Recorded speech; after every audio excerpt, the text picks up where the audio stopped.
Em tempos de Viagra e de El Chan, sexo é o tema do dia. O meu convidado é um especialista no assunto, digo, sexo. Ele tem uma clínica de planejamento familiar em Salvador, na Bahia, e desenvolve programas pelo mundo inteiro, entre Índia, Estados Unidos, China e Austrália. E entre as suas teses polêmicas está a da não necessidade da mulher ter menstruação. Eu mesma já testei e me dei bem.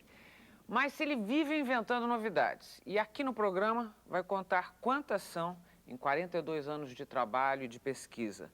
Aos 68 anos de idade, tem um quadro fixo num programa da TV Bandeirantes, é casado, tem 5 filhos. Hoje, de frente comigo, o médico baiano, Elcimar Coutinho.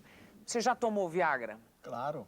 Para experimentar? Claro. O que aconteceu? Não me dê detalhes muito detalhados, mas qual é a sensação? Olha, foi uma das experiências mais gratificantes que eu já tive na minha vida mesmo? de médico e de homem.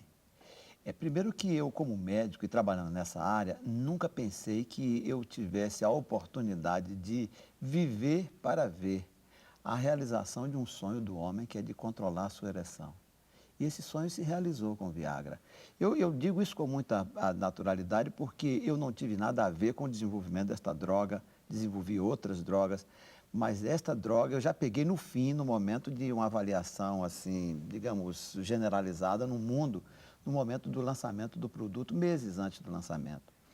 E apesar... Peraí, você tomou por necessidade ou por curiosidade médica? Não, eu tomei por curiosidade. Ok. Certo. Eu tinha meus pacientes com quem eu estava estudando e achei que eu estava no momento exato de testar a droga, porque eu tenho 68 anos de idade, como você diz, e nessa fase da vida a gente já não tem o vigor físico que tem aos 20 ou 30 ou 40 anos de idade, que é quando o homem... Agora, conta para mim em detalhes. Você tomou e aí, qual é a primeira sensação e depois de quanto tempo? A primeira sensação é extraordinária. Deixa eu descrever uma coisa que as mulheres não sabem e a maior parte dos homens não se dá conta, a não ser quando a gente fala. É que o homem não percebe da existência das suas gônadas, do seu saco escrotal, nem do seu pênis, em condições normais. O indivíduo está trabalhando, aí ele não se lembra que ele tem aquilo, aquilo não existe. Ele só se lembra que existe quando a bexiga está cheia, que ele tem vontade de urinar, ou quando ele é provocado sexualmente, e então se manifesta uma ereção que começa com a vasocongestão, que desce e ele sente aquele calor descer para a área onde está, sabe, o testículo, o pênis, etc. Essa área que a gente chama de perineal. Pois bem, então o homem quando toma Viagra, depois de 45 minutos, se ele estiver com o estômago vazio, depois de 30 minutos, ele começa a se aperceber que ele tem... Genitália. Genitália. A genitália dele enche de sangue. Ele tem aquilo que a gente chama de tumescência peniana. E o pênis não fica ereto, mas o pênis fica cheio. Tá entendendo? Se você pegar um saquinho, assim, uma camisinha, e colocar ela aqui, ela está vazia, ela está com um pênis normal. Mas se você colocar água dentro dela, ela continua apontando para baixo, mas fica cheia. Essa tumescência lhe lembra que você tem pênis. É como uma mulher que sente a mama no momento pré-menstrual, por exemplo, quando ela tem tensão pré-menstrual, ou mesmo quando ela não tem, às vezes ela se apercebe que ela tem mama, ela sente que as mamas existem. Isso não é uma coisa contínua, é uma coisa que ocorre quando há uma tumescência da mama. Por exemplo, quando ela está com a mama cheia de leite, ela precisa chamar o bebê, venha mamar aqui porque eu tenho que esvaziar essa mama. E com isso você quer dizer que quando o homem sente isso, ele precisa chamar alguém para esvaziar essa tumescência, resolver essa tumescência que apareceu Ele aí. pode não chamar a pessoa, mas ele passará 5 ou 6 horas da ação da medicação com aquela tumescência, lembrando a ele que ele tem uma genitália apta a funcionar. Porque no momento que ele é estimulado, e o estímulo pode começar por um beijo, ou tocar a mulher fazer um agrado no peito dele, passar a mão no mamilo. Elcimar, agora 60 morreram, pô. 60 morreram? Quer dizer, esse remédio é perigoso, a proporção em que ele é não completamente controlado? Morreram 60 por causa dele? Olha, e eu não acredito nesse número, sabe? Eu acho que muitos homens vão morrer tomando Viagra, como tem muitos homens que morrem sem tomar Viagra. Quer dizer, o Viagra entrou aí na festa como O culpado? Não, como responsável pela morte, quando na realidade ele não é responsável, a não ser indiretamente. Quando você me disser que alguém tomou um tiro e quem matou ele foi o revólver, eu digo, olha, eu acho que o revólver não tem nada com isso, não. Como não tem? Sem revólver ele não teria morrido. Olha, alguém tinha que apertar aquele gatilho, sabe? Porque sem apertar o gatilho o revólver não funciona. Então ele é um produto de efeito quase que assim dirigido para aqueles enzimas que estão lá no pênis e que são responsáveis pela manutenção do pênis flácido. Quer dizer, você diz assim, puxa, tem uma enzima que faz o pênis ficar flácido? Não, eu não digo isso não, eu estou preocupada com outra história. Como é que dizem que se associado a um determinado remédio do coração a pessoa morre? Ah, isso sim, agora sim. Se o indivíduo está tomando um hipotensor potente, constituído de nitratos ou nitritos, nitroglicerina, qualquer um desses que se usa frequentemente, este produto potencializa o efeito, porque ele também é vasodilatador e o indivíduo pode ter uma hipotensão e desmaiar. Se eu mulher tomar, o que acontece comigo? Nada. Ah, não acredito. Verdade. Mas não vai mexer com a minha circulação como mexe com a sua? Não pode, mas a mulher não precisa de ereção. Bom, mas deve dar alguns efeitos. Olha, Deve dar um calor, dá, uma coisa. Dá um calor, sim. Primeiro dá um calor na cabeça, né? Um calorzinho na cabeça. Não, mas dá um calorzinho na cabeça, assim. Há uma vasodilatação no rosto, como aquela que você tem quando você enrubesce, quando você é surpreendida fazendo alguma coisa que você não quer e você foi pegado ali, sabe? Aí você enrubesce. Isso é que o Viagra faz na pessoa. E dura pouco tempo. Na mulher ou no homem também. O homem também sente esse calorzinho no rosto. É quase que um efeito generalizado. Também tem uma vasocongestãozinha, como se o nariz estivesse entupido. Isso tudo dura 5 minutos, 10 minutos e depois passa, certo? Bom, mas as mortes é importante que a gente analise isso direitinho. Suponha que você tem 2 camaradas, todos 2 são cardíacos, certo? E chegam, todos os 2 têm a mesma condição cardíaca, têm a mesma idade, tiveram o mesmo problema, fizeram ponte de safena e estão ali junto do médico. E um vai para lá e o médico, eu posso tomar Viagra? O médico diz, bom, você pode, você não está tomando nenhum nitrato, nenhum nitrito, e por isso, esses outros produtos que você está, você pode. E o outro diz, você pode, não, você também pode. Ele diz, bom, e aí, o que a gente vai fazer? Ele diz, bom, você vai tomar Viagra, você vai ter relações. Aí diz, bom, e eu posso ter relações? Ele diz, há quanto tempo você não tem relações? Há 5 anos que não tem relação. Aí o cardiologista, bom, aí agora a gente vai ter que conversar melhor. Porque há quanto tempo você não faz exercício físico? Quer dizer, é como bombear demais o coração. É isso? Não. É fazer um esforço físico Sim, aquele senhora. não está Que acostumado. um cara que não toma Viagra fica com medo de tomar e o outro que não toma e vão fazer o mesmo exercício físico, os 2 morrem. Mas não foi o Viagra que matou, não. Foi a falta de preparo físico. Falta de preparo físico. Quer ver uma coisa que nunca, se você ouviu, talvez, falar isso que eu vou falar agora. Eu não sou cardiologista, mas eu tenho uma experiência larga na parte de sexualidade, no comportamento das pessoas, no desempenho dos indivíduos no momento do ato sexual. E posso dizer o seguinte, que um dos esforços maiores que o indivíduo faz, copulando no mundo civilizado, é copular deitado. É um esforço físico exagerado. Aquele push-up que você faz para fazer exercício de peitorais, um camarada que é cardíaco não faz aquilo, não faz aquilo. Ele se deitar para levantar o corpo dele com os braços, tá? Pois bem, você chega para o cara e diz, quantos push-ups você faz? Eu estou com 70 anos, há mais de 20 anos que eu não faço isso, eu não aguento levantar meu corpo, não. Deixa eu ver, eu sou um homem com 100 quilos. Flexão. Flexão, chama flexão, né? Flexão. Os americanos chamam push-up. Você push-up, levanta o corpo com a força dos seus braços. Quanto mais pesado o corpo, mais força você tem que fazer. Veja bem, você não treina isso porque você está há muito tempo sem ter relações e tal. Você toma o Viagra e se descobre com uma excelente ereção. Você não acredita na ereção. Eu tive um paciente meu que telefonou e disse, eu digo, como é? E tá aí, você já usou isso? Não, ainda estou tirando retrato. Ele estava tão entusiasmado com o que via que, não, eu tenho que documentar isso. Pois bem, então o indivíduo se vê com a ereção daquela, que não vai embora, é uma ereção duradoura. Enquanto ele estiver sendo estimulado, aquela ereção fica. Ele não acredita, ele levou 10 anos sem ereção, dando injeção com vasodilatador direta no pênis. Aquela vez ele não precisou tomar a injeção. Ele tomou um comprimido e meia hora depois a mulher deu uns beijinhos nele. Olha a ereção que ele tinha quando tinha 20 ou 30 anos ou 40 anos de idade. Muito bem, então chega a ereção. Sabe o que ele vai fazer? Push-up. Ele se deita na cama, vai subir nela e tá ele fazendo esforço e repetindo aquilo. Faz 10 push-ups. Porque ele nunca acha fez que o 10 resto do push-ups. corpo dele está com a mesma forma Acompanhou a física. ereção. Ele pensa que ele rejuvenesceu os 20 anos, sabe? Que na época que ele tinha aquele tipo de ereção... Jovem não é para tomar mesmo isso. Não, o jovem pode tomar tranquilamente se ele tiver problema de ereção. Ué, eu li outro dia que um rapaz de 23 anos foi parar no hospital porque teve uma ereção de não sei quantas horas e não segurou Isso é essa muita barra. anedota, não existe Não isso. existe? Então, não existe Olha isso. aqui, eu queria encerrar esse bloco perguntando uma coisa. Eu, evidentemente, já entrevistei o Elcimar Coutinho em outras ocasiões, há muito tempo. Faz parte da minha carreira entrevistar o Elcimar Coutinho e seguir o trabalho dele, até participar muitas vezes. No último Cara a Cara que a gente gravou, você me contou uma história de um homem que não tinha o problema do Viagra, que transava 5 ou 6 vezes por dia e foi trabalhar até próximo de casa para poder sair do trabalho para transar com a mulher, e a mulher não aguentava mais e foram lá pedir, pelo amor de Deus, para você dar um jeito dele sossegar o apito. Certo. O que deu essa história? A história, ele teve que sossegar porque ele queria ter um filho. E ele, copulando 5 vezes por dia, ele não fazia filho. Ele não tinha uma concentração de espermatozoides e um volume de sêmen suficiente para poder impregnar a mulher. Você mandava ele fazer um espermograma, não saía nada, porque saía uma gota de cada vez e aquilo 5 vezes por dia.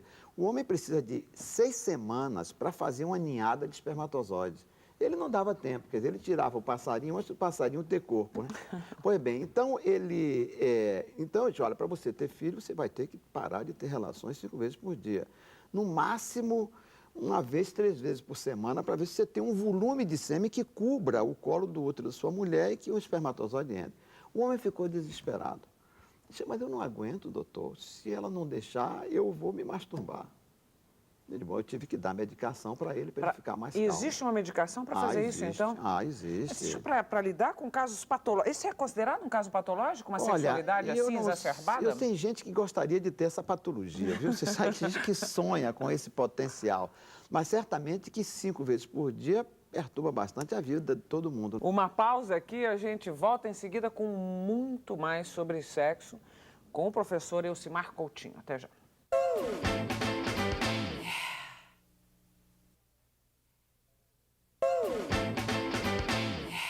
De volta e de frente com Elcimar Coutinho, que é um dos maiores especialistas no mundo em reprodução humana, consequentemente, um dos maiores especialistas no mundo em sexo. E esse é um assunto... é o centro do mundo, é isso ou não? Olha, Gabi, eu acho que o sexo não é tudo, mas é o começo de tudo. E muitas vezes é o fim de tudo. Você começa aí e termina aí. Já que estamos falando de fim e começo... Hoje em dia, Elcimar, fala-se muito que os homens mais velhos vão ficar cada vez mais com mulheres mais novas. Eu gostaria de saber se a recíproca é verdadeira e, nos dois casos, por que sim ou por que não. Isso é difícil, viu, Gabi? Eu sempre defendi isso, que do ponto de vista da biologia, não da sociologia, da biologia, um homem mais velho precisa de uma mulher mais nova, do mesmo jeito que uma mulher mais velha precisa de um homem mais novo. A razão biológica é simples de explicar. O homem mais velho, ele é mais experiente, mas ele é menos, digamos assim, sensível a uma provocação sexual. Ele está mais velho, eu já até falei hoje aqui, o indivíduo fica meio blasé, ele depois que viveu aquelas experiências todas, ele está acostumado àquilo, está acostumado à vida boa de ter um bom sexo. Então, ele não vai brigar por causa disso, ele não vai lutar pela posse da mulher nem nada. Não, aquilo chega para ele, tem tempo, está mais velho. Então, tudo na vida dele fica mais... Tranquilo, digamos. Fica mais tolerante em relação a qualquer dificuldade, sabe que ele vai contornar aquilo, tem paciência e tal. Então, este homem paciente é um homem ideal para uma mulher nova que está começando a vida sexual. Ele não vai precipitar os acontecimentos, ele vai se preocupar com ela, porque ele já sabe como é que ele se gratifica. Então, ele vai iniciar alguém na vida sexual, uma pessoa que já se iniciou, mas não foi bem sucedida, nada como um homem maduro, paciente, quase com atitude quase que paternal em relação à sua parceira sexual. Aí ele vai ensinar ela a praticar o sexo sem machucá-la, sem feri-la, sem trazer doença para ela nem nada.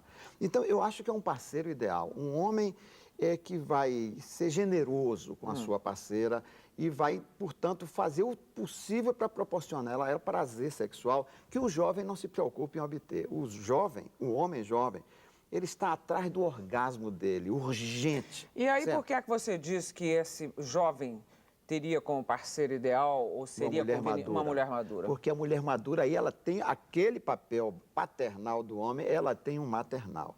Ela vai ter paciência com ele. Ela vai conduzir as coisas no sentido de que ele aprenda a comer aquele prato que ele não sabe. Em vez de engolir tudo de uma vez, não é assim não. Vai ter um aperitivo, ensina ele a gostar do aperitivo. Que coisa horrível a sua linguagem. Não, eu estou fazendo uma metáfora que todo mundo... Uma metáfora que todo pavorosa. Oh, meu Deus, mas não diga isso não, porque é vice-versa. Eu não estou colocando a mulher aí como um prato que se come, mas o homem também vai como um prato que se come. Então, eu acho que essa atitude de uma mulher mais velha com um inexperiente é muito melhor do que botar dois inexperientes, um fazendo mal ao outro. Existe alguma coisa que você considere uma anormalidade sexual? Sexo em grupo, por exemplo? Olha, anormal eu não acho, não. Eu acho que a prática do sexo no mundo, por exemplo, que não existe sociedade, não civilizado, eu acho que o sexo grupal era uma coisa muito corrente, como é no mundo dos primatas sub-humanos. Os chimpanzés praticam sexo de grupo, os gorilas praticam sexo de grupo.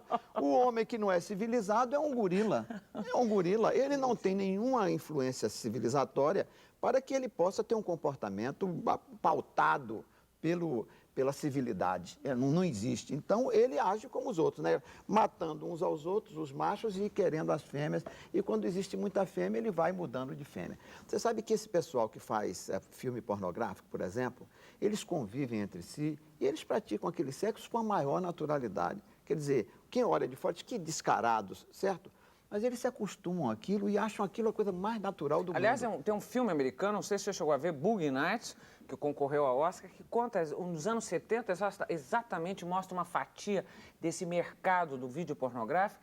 E é uma convivência, é uma coisa quase ingênua, tal. Quer dizer, são pessoas que fazem o sexo com uma... certeza, mas com certeza. Mas na minha experiência clínica, pacientes minhas que tiveram sexo, não digo um sexo em grupo, assim, largo, mas com 2 ou 3 pessoas envolvidas, por iniciativa geralmente do marido, que tem aquele desejo de ter relações com mais de uma mulher, e que geralmente, quando me procuram, é porque não deu certo. Vem em busca de socorro. O que é que eu faço agora?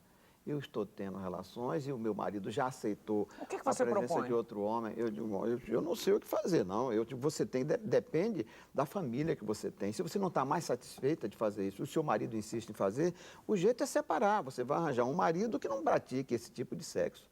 Então, mas isso é muito comum. Eu tinha uma mulher que sofria horrores com o marido, que insistia que ela devia ter sexo com outro homem para ele observar a distância. Ele ficava olhando pela fechadura enquanto ela tinha sexo. Ele pedia ela, por favor, que fizesse isso. Que era a coisa mais excitante que ele podia viver. E ela não gostava? Ela não gostava. Se sentia arrasada. Mas e continuava casado? Prostituta. Continuava. Acho que no fim acabaram se separando. Mas levou mais ou menos uns 5 anos que ela vinha e sentava lá e chorava. E chorava, eu não aguento mais isso. É uma humilhação. Agora, Elcimar, me lembro de você me dizendo também, e eu achei isso sempre muito interessante, você me disse que a atração se dá basicamente pelo olfato, pelo cheiro, e que você disse que 2 pessoas podiam entrar numa sala cheia de gente e ter uma forte atração sexual sem sequer estar se olhando. É verdade? Verdade, verdade. Isso até evoluiu para melhor. Eu acho que agora eu já tenho digamos assim, uma explicação mais satisfatória para mim mesmo em relação a isso. Tem algumas coisas que evoluíram. Primeiro que a identificação de um órgão que tem dentro do nariz do homem, da mulher, que é um órgão chamado vômero nasal. É um órgãozinho, as papilas, que são muito sensíveis a odores do sexo oposto. Isso já está mais ou menos documentado. Mas o mais interessante, e a hipótese que eu trago, e cada dia que se passa eu fico mais convencido de que é verdadeira, é o seguinte: a substância vasodilatadora, que provoca aquela vasocongestão que inicia o processo de ereção e de agressão sexual do homem, é uma substância chamada de óxido nítrico. Ela é gerada dentro do corpo da gente da mistura do oxigênio com o nitrogênio, que são os 2 componentes que ficam separados e misturados na atmosfera. Isso que a gente está respirando aqui é nitrogênio em grande quantidade e oxigênio numa proporção menor. Então, digamos que 20% é oxigênio e 80% é nitrogênio. Isso todo mundo entende. Isso entra misturado misturado. Entre as duas misturas. Não estão combinados um com o outro. Não existe óxido de nada aí, não existe nitrato de nada. Entra oxigênio e nitrogênio, dois gases que não reagiram um com o outro. Eles se convivem bem, separados, misturados. Aí entra. Você inala aquilo. Nas mulheres e nos homens, esses gases podem ser, através de um mecanismo metabólico muito complexo, formação de aminoácidos, etc., gera uma substância chamada de óxido nítrico. É o mais potente vasodilatador que existe. O Viagra funciona atuando sobre esse mecanismo de formação desse óxido nítrico. Então a mulher coloca aquele oxigênio e nitrogênio para dentro, que são inertes do ponto de vista sexual, Aí e quando ela bota para tem isso? fora, vem uma parte deles misturado sob a forma de óxido nítrico. O óxido nítrico é indispensável no pulmão para provocar dilatação dos brônquios. Sem aquilo, o indivíduo fica sem poder respirar. Então, eles chegam no pulmão e o pulmão se dilata no momento que aquilo é exalado.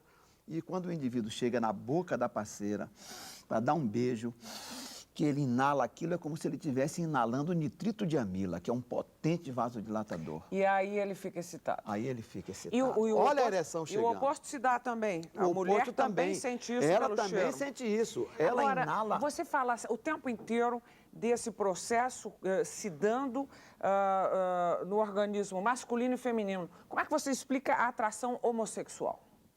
A atração homossexual é um negócio mais complexo. A atração homossexual é alguma coisa que afeta o cérebro, muda os circuitos do cérebro, desde digamos assim, a vida pré-natal, antes de nascer. O que afeta? O que afeta são os hormônios. Quer dizer, se você colocar hormônio masculino, injetar uma gota de hormônio masculino no cérebro de um rato recém-nascido do sexo feminino, ela vai levar o resto da vida, por causa daquela modificação dos circuitos no cérebro dela no dia que nasceu, tendo um comportamento do sexo oposto.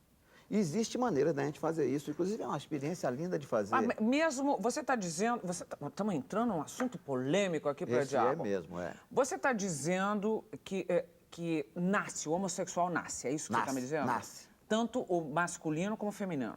Você está dizendo que o homossexual masculino desenvolve um comportamento feminino, foi isso que você acabou de dizer? E você está mesmo se referindo ainda ao homossexual, aquele com o estereótipo do machão e que, no entanto, gosta de outro macho. Isso, é isso? Isso mesmo. Você está dizendo que ele tem um hormônio e ele está imitando, apesar da aparência masculina... O sexo mental dele, ele tem um sexo, digamos, o fenotipo dele, o físico, sexo físico masculino. Está lá o machão, musculoso, cabeludo, barbudo, etc. Certo? Muito bem. Ele tem um sexo genético masculino também. Você tira o sangue dele, vai ver os cromossomas dele, tem XY, cromosoma masculino, certo? Mas o sexo mental dele é feminino. Por quê? Como foi que isso aconteceu? A gente não sabe. Existe uma variedade de hipóteses. Existe a variedade que o cérebro dele é feminino. E você está falando da mulher também a mesma coisa? A mulher também, mas a mulher não são todas as mulheres. No caso das mulheres, é muito mais complicado da gente caracterizar o homossexualismo. Porque você tem um homossexualismo... É uma coisa tão diferente, mulher de homem, graças a Deus. Porque a mulher, a condição feminina, é uma condição de baixa agressividade em virtude da predominância do hormônio feminino. Os odores da fêmea são diferentes. Você está dizendo que ela é mais passiva do que o homem? Ela é muito... A função da fêmea é atrair. É atrair. Não é buscar, é atrair. Então, essa atratividade ela tem por causa do hormônio feminino, que ela tem 9 partes de feminino e 1 parte de masculino. No homem, o homem não tem a finalidade de atrair ninguém. Faz uma força desgraçada para isso. Ele é maior, mais cabeludo, mais vistoso, tá entendendo? Meio leão. Fala mais grosso, canta mais e tal, faz barulho e tudo isso, é agressivo, derruba os outros, chama atenção para si mesmo, porque ele não é atraente. Então ele tem que chamar atenção para si mesmo. Ela pode ser uma coisinha miudinha, magrinha, pequenininha, sabe? Mas todos vêm atrás dela. Se ela ficar nua então e aparecer o peito e o bumbum, não há quem resista, vai em cima dela. Então, ela não, veja bem, ela não repele nem as outras fêmeas.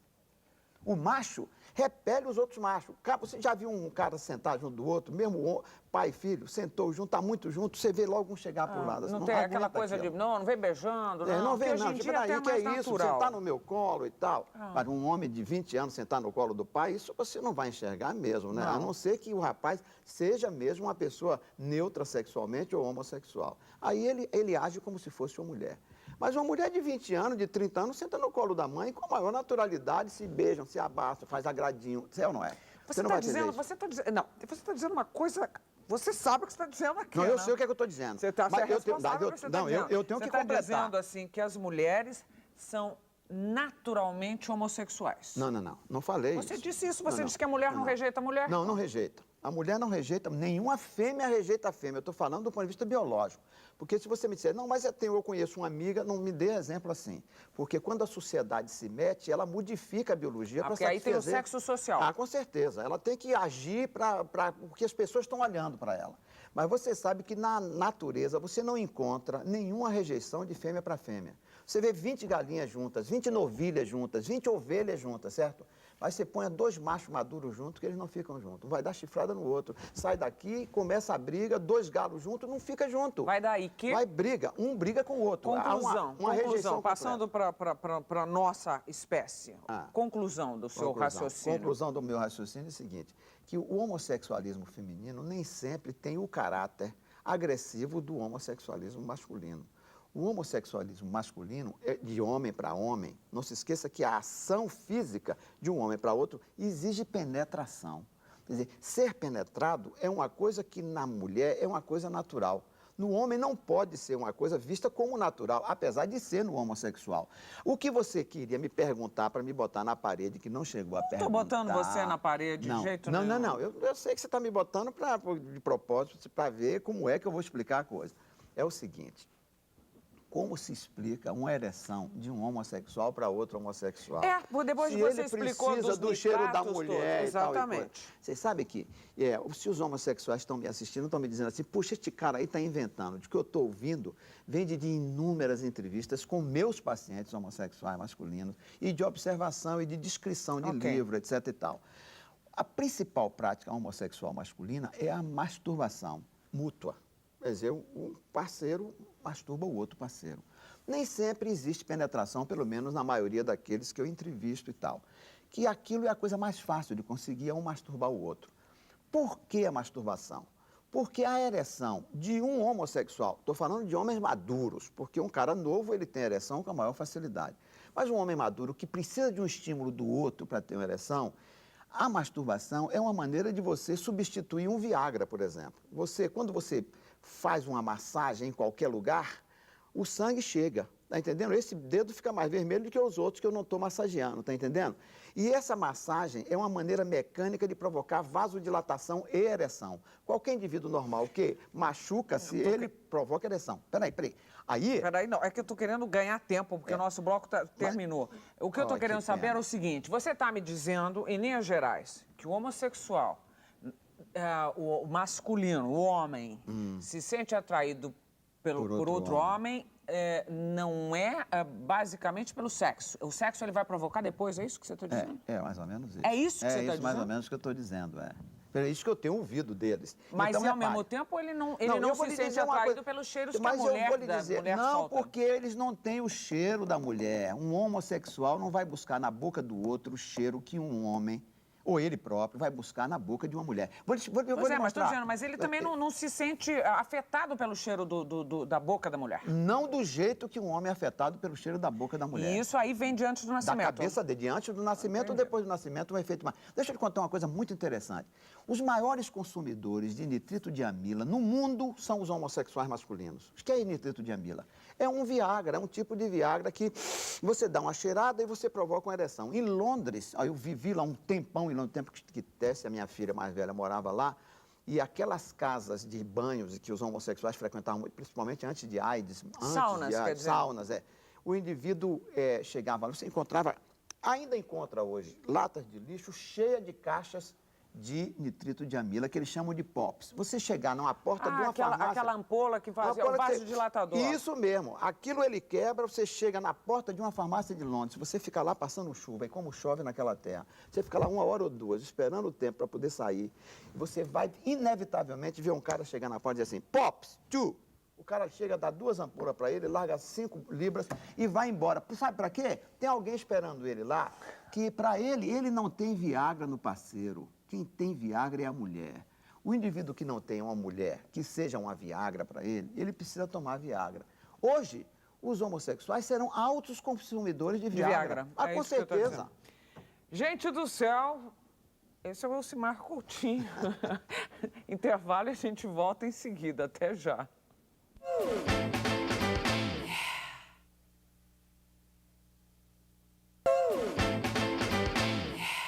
De volta de frente com o grande especialista em sexualidade e reprodução humana, Elcimar Coutinho. Nós tivemos 2 blocos imensos e devidamente imensos, mas eu tenho tantos assuntos, queria propor respostas mais curtas. Certo, vamos lá? Eu vou tentar fazer as minhas perguntas mais curtas também.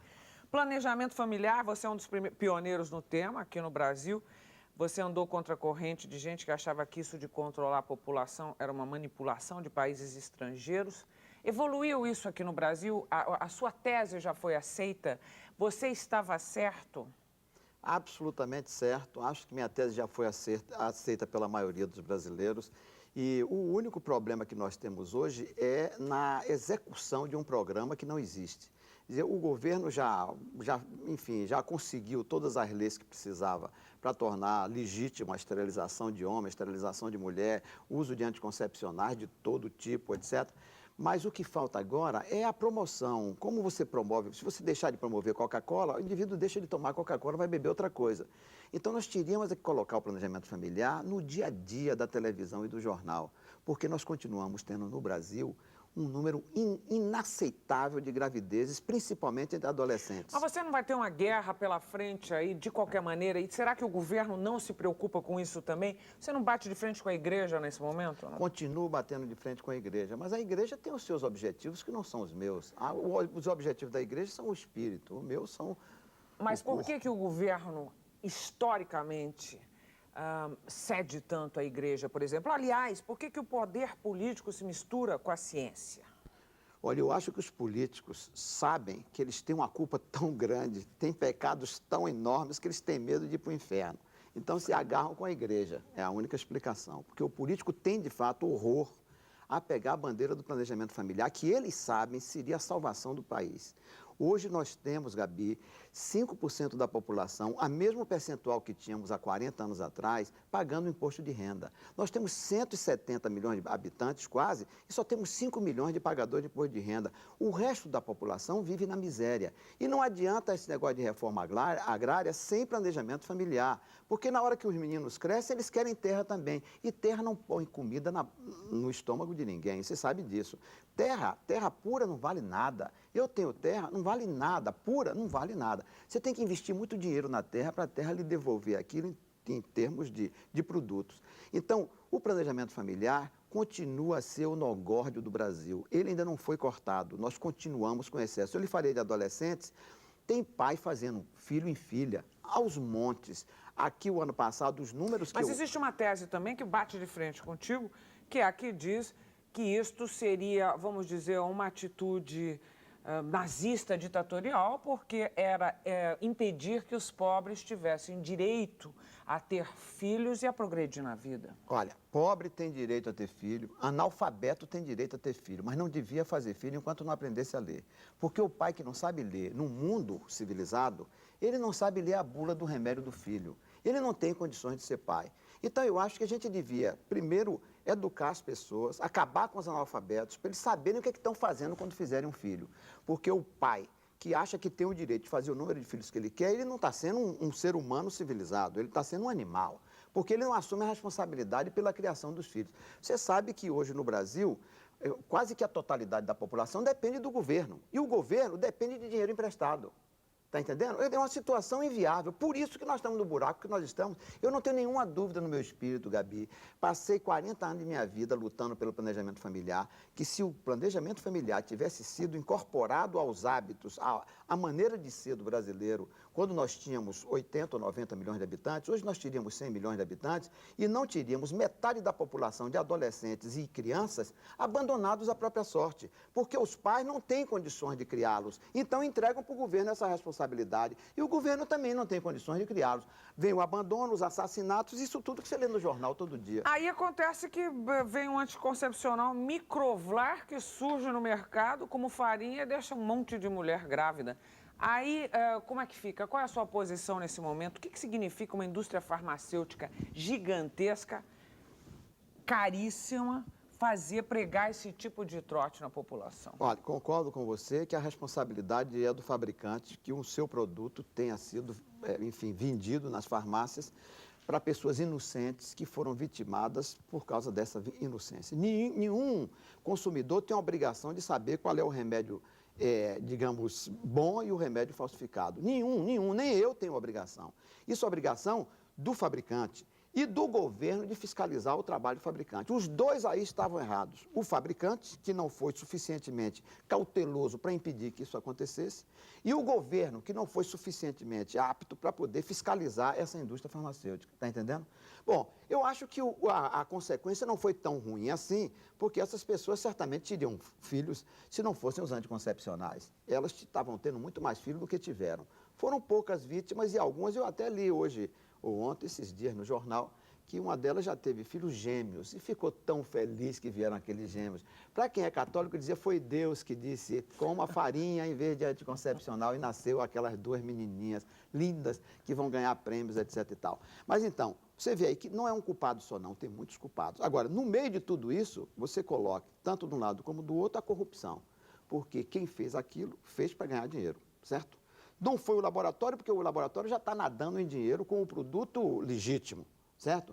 Então, quem falsificou aquilo foi para ver se ganhava o tanto que ganhava o laboratório vendendo um produto ao lado. Quer dizer, foi um criminoso, como qualquer outro, que deveria ser procurado, identificado e punido. Punido seriamente para servir de exemplo para os outros. Mas não são só aqueles que são falsificados, não. Existem muitos outros. Outros remédios que você está dizendo, além do... sim, já apareceram aí outros remédios. Muito mais grave do que o anticoncepcional. Diga. Tipo remédio para tratar doença que se o indivíduo não tomar o remédio, morre. Certo? Doenças cardíacas, por exemplo, no caso... E a fiscalização ainda é falha? Muito falha, muito pobre. O Ministério da Saúde é um grande culpado, porque o Ministério da Saúde, esses anos todos da história do Brasil, tem sido, sobretudo, um ministério político, em vez de ser um ministério técnico. Nós não temos técnicos no número adequado para fiscalizar esse Brasil de doente. Um grande hospital que é o país. Nós consumimos mais remédio do que comida. Por quê? Porque temos um número de doentes imenso por falta de vacina, por falta de higiene, por falta de alimentação. Por saúde falta de tudo. E educação, basicamente. E nutrição, né? Comida. Intervalo aqui e a gente volta em seguida, de frente ainda, com a Ocimar Coutinho. Até já.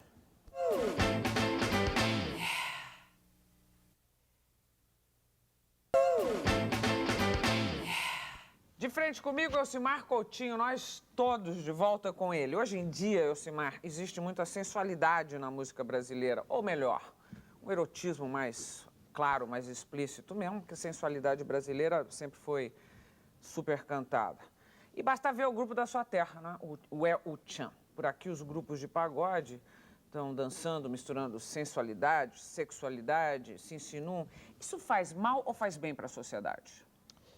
Bom, eu acho que não faz mal nem bem. Eu acho que isso é uma coisa natural, essa expressão da sensualidade e da sexualidade também. Como nós começamos o programa dizendo isso, né, que o sexo não é tudo, mas é o começo de tudo. E as pessoas vivem em função do sexo. As mulheres com a sua atração física realmente têm que tirar proveito dessa atratividade até para sobreviver. É o que elas têm de melhor e aquilo elas têm de graça. Nascem com peito e bumbum que são... Por isso que as feministas ficam loucas com você, Ocimar, porque você diz essas coisas. Eu digo o quê, menina? Que as mulheres são atraentes? Que a mulher deve tirar proveito disso, quer dizer, você bota isso acima e antes de qualquer outra qualidade que ela possa ter. Mas com certeza sem isso ela não existe. Feminista também nasce de um ato sexual, sabia? Então, a feminista é um produto de um coito, certo? Ela vai nascer por causa daquilo. Então, o começo de tudo, até o amor só pode existir depois do sexo. O sexo faz a pessoa. Agora, mas essa sexualidade, ela não está baixando cada dia mais, quer Ai, dizer, ela não concordo está com você. baixando, a idade não está ficando cada dia menor e menor e menor. Ah, mas com certeza. Eu não defendo isso, não. Eu até proponho que as mulheres procurem retardar a menarca das meninas Que é a para elas se menstruação. tornarem meninas aos 15 anos de idade. Acho que 8 anos, 9, 10 anos, que a gente considera de precoce, eu acho que precoce é até os 13, 14 anos. Porque a menina perde 5 anos da vida dela virando mulher quando ela ainda tem corpo de criança. Mas quando vem tá com cá, 10 anos. isso de imitar movimentos, imitar o rebolado, imitar a dança, fazer esse tipo de coisa, apressa a menstruação? Não, não apressa a menstruação, mas a menina, para desenvolver aquele corpo de mulher, ela geralmente só tem aquele tipo de movimento quando ela começa a ter os hormônios femininos que dão a forma ao corpo dela. Então, antes da menarca, é difícil de você encontrar uma menina que possa balançar o bumbum do jeito que as Sheilas balançam o bumbum, certo? Ela precisa estar encharcada de hormônio. Olha, tem uma coisa interessante que eu vou dizer, eu sei que você está com pressa, mas repare. Mulher e homem são feitos de duas massas importantes, gordura e músculo. Gordura e músculo. Um corpo é feito de gordura e músculo. Na mulher predomina a gordura sobre o músculo. No homem predomina o músculo sobre a gordura. Músculo é proteína. A gordura, é lipídio. Muito bem. O hormônio feminino é o hormônio da gordura. O hormônio masculino é o hormônio da musculatura. Do equilíbrio desses dois, você tem homem e mulheres, gordos, magros, etc, etc. Então, a mulher não pode se desvencilhar da gordura, porque mesmo as magras são gordas. Elas têm gordura, quando tem um bracinho fininho assim, tá a gordurinha lá. E essa gordura vai para onde? Para o bumbum e para o peito. Por quê? A gordura do bumbum e das coxas é com esta gordura que ela faz filho. O filho é feito com aquela gordura. Ele é fritado na gordura da mãe. Ele cresce ali, ele é esculturado, esculpido na gordura que vem de junto da fábrica. Quer dizer, ali está a matéria-prima do bumbum e das coxas. Durante a gravidez, o metabolismo da gordura nas coxas e no bumbum é enorme, porque ele está sendo transferido para fazer o filho. O homem não precisa de gordura para nada. Então, ele é musculatura. E a musculatura é sinônimo de hormônio masculino. Então, dessa mistura vem o mundo. O mundo vem disso, tá entendendo? Então, eu sei que com uma pessoa como você, com um espírito crítico, sociológico, certo? E procurando sempre dar a César o que é de César, você critica essas coisas, porque isso é uma coisa muito pura biologia. Como é que eu vou empurrar isso na cara do povo? Mas nada existe sem essa biologia. Eu sei, mas você precisa beber, comer, almoçar, acordar, ouvir o dia inteiro. Isso não era assim antes. Absolutamente. E é por isso que eu acho que está descendo mas cada eu vez também mais e as tenho- crianças estão e ficando tudo, mas muito com mais certeza. E o erotizadas. nível também vai baixando, sabe? O indivíduo não precisa Você tem exprimir que ciúme? sai. Acho que não. Ciúme? Você tem ciúme? Olha, Um homem que pensa com você tem ciúme ou não? Ou já pensou em fazer análise, olha, por exemplo? ciúme eu acho que todo homem tem. Ele pode ser muito civilizado, mas o ciúme do homem é o ciúme do bicho. Galo tem ciúme, touro tem ciúme, ele não pode ver outro macho de junto. Quem não tem ciúme animal é a mulher. Agora, o homem civilizado... Mulher tem ciúme de quê? A mulher, o ciúme da mulher é um ciúme social, é um ciúme pensado, é um ciúme intelectualizado, desenvolvido. O do homem é irracional, como o do touro. Quer dizer, o cara, cabeça de touro, tem ciúme. Tá entendendo? Galo tem ciúme, pato tem ciúme, rato tem ciúme, o macho do rato tem ciúme, a rata não tem ciúme. Porque as fêmeas, eu já lhe disse, elas são tão atraentes que onde elas forem, o macho vai atrás. Então, ela não tem que ter ciúme. Quando uma mulher tem ciúme, ela tem ciúme porque o que está sendo ameaçado não É o é... status quo dela. Não, é a felicidade dela, não é o sexo dela, é a felicidade dela, é o companheiro dela que está indo embora atrás de outro, tá entendendo? Não é o que os outros estão parceiro. pensando não, também. Não, não é o sexo, não, porque o sexo... Por exemplo, a Hillary, você Sim. acha que ela está certa? Aliás, A o que o Hillary? Clinton fez é sexo ou não é sexo? Puro sexo, minha filha, puro sexo que ele fez. Acho que a Hillary é uma vítima de uma exposição exagerada da mídia, porque se ela vivesse quietinha com ele lá no Arizona e descobrisse que ele teve um caso com aquela menina, aquilo passava desapercebido. Mas ela está Agora, tentando fazer passar ela está desapercebido. tentando, mas com um esforço sobre-humano, viu? Aquela mulher aguentar a mídia em cima dela. Humilhação pública, Mas como você é que acha? você humilhada, como é que você aguenta isso? As pessoas cobram isso dela. Cobram. Eu soube, inclusive, de uma amiga íntima dela que estava visitando a Casa Branca, estavam visitando uma exposição de imóveis, e viu assim um divã e virou para Hillary e disse assim, por que você não bota um desse lá no Oval Office? Brincando com ela. Brincando Assim. com ela, né? Ela aguenta uma respondeu o quê? brincadeira dessa? Eu sei lá o que ela respondeu. Bom, pela resposta a gente saberia que Eu tipo sei de lá, mulher eu acho é que ela essa. mandou ela pro inferno, sabe? Aquilo que ele fez é sexo mesmo. Sexo mesmo. Qualquer manifestação de sexo é sexo. Pode não ter sido coito, pode ser um sexo improdutivo, mas que foi sexo, foi. Masturbação é sexo. O indivíduo está se auto-masturbando, não está com ninguém, ele está praticando sexo. Aliás... O que é infidelidade, afinal? Bom, infidelidade é uma coisa humana. Não tem nada a ver com o mundo animal nem com a biologia. No mundo animal não existe fidelidade. A gente às vezes pensa que existe, como dois pombinhos. Pombo E quando você fala disso, você está falando pelos machos e pelas fêmeas também? Quer dizer, com certeza. Não existe fidelidade no mundo animal, nem para macho nem para fêmea. Nem para macho nem para fêmea. As fêmeas praticam coitos com outros machos e os machos com... Isso mesmo. Isso mesmo. O macho, a fêmea só é fiel ao seu filho. Ao seu macho, ela não é fiel. Se ela estiver sozinha num canto, aparecer outro macho, o melhor que ela faz é não resistir para não morrer. Bom, transpondo isso para a nossa sociedade, digamos, para nós, humanos racionais, você diria que infidelidade é o quê? Bom, infidelidade é naturalmente um ato, digamos assim, geralmente não tolerado numa sociedade, civilizados, portanto, onde se estabeleceu regras para o relacionamento entre os casais. E uma das regras é que exista fidelidade, e aí se define fidelidade. O que é fidelidade? É só ter relações com aquela pessoa. Isso aí é que é. E se a pessoa sai deste contrato, então ela está sendo infiel. Mas ela seria normal se ela saísse? Sim, seria normal. Quer dizer, se ela anormal é se manter... Do ponto de vista biológico, é anormal não ser fiel, não ser infiel. Entendi. Tanto para o homem como para a mulher? Tanto para o homem como para a mulher. Olha aqui, pausa. Daqui a pouco eu volto. Um bate-bola com o Furacão Elcimar Coutinho. Até já.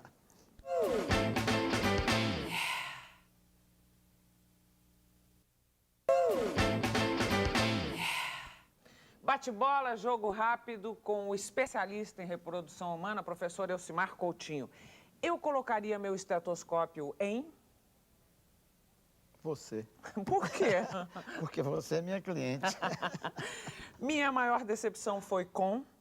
Não, uma decepção que eu tive foi com o nosso país não atendendo aos meus apelos de fazer planejamento familiar. Para mim foi uma decepção com a classe política de um modo geral. O apoio foi insignificante, eu posso contar nos dedos os deputados que me apoiaram, que continuam trabalhando, vereadores e tal, conto nos dedos. Um país admirável é? Os Estados Unidos da América. Por quê?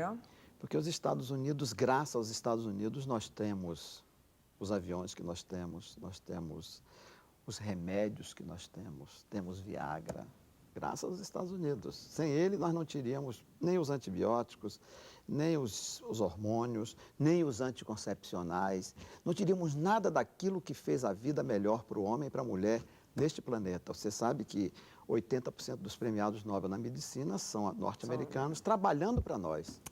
Eu tiraria o chapéu para? Tiraria o chapéu para Hillary Clinton.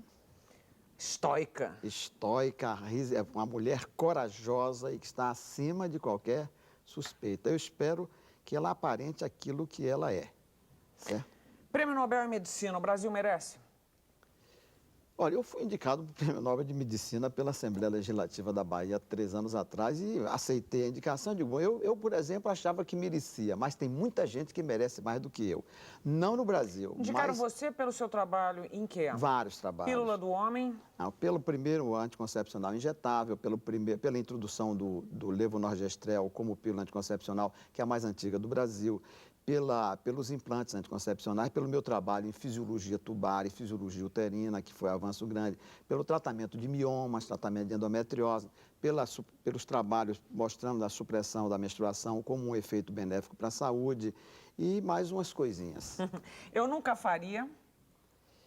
Eu nunca faria filho que não quisesse fazer. Meu escritor predileto é? O meu ainda é Aldous Huxley. Ele já está um pouquinho ultrapassado, mas quando ele escreveu o Admirável Mundo Novo, ele escreveu tudo o que vinha pela frente e veio exatamente como ele previu. O mar, para mim, deixa eu explicar porque eu pergunto, é que ele tem um dos barcos mais lindos do Brasil e mora ali virado para o mar. O mar, para você, é? É o começo da vida e uma fonte imensa de prazer. O melhor sexo é? Com a pessoa que você ama. Elcimar Coutinho por Elcimar Coutinho. Um batalhador.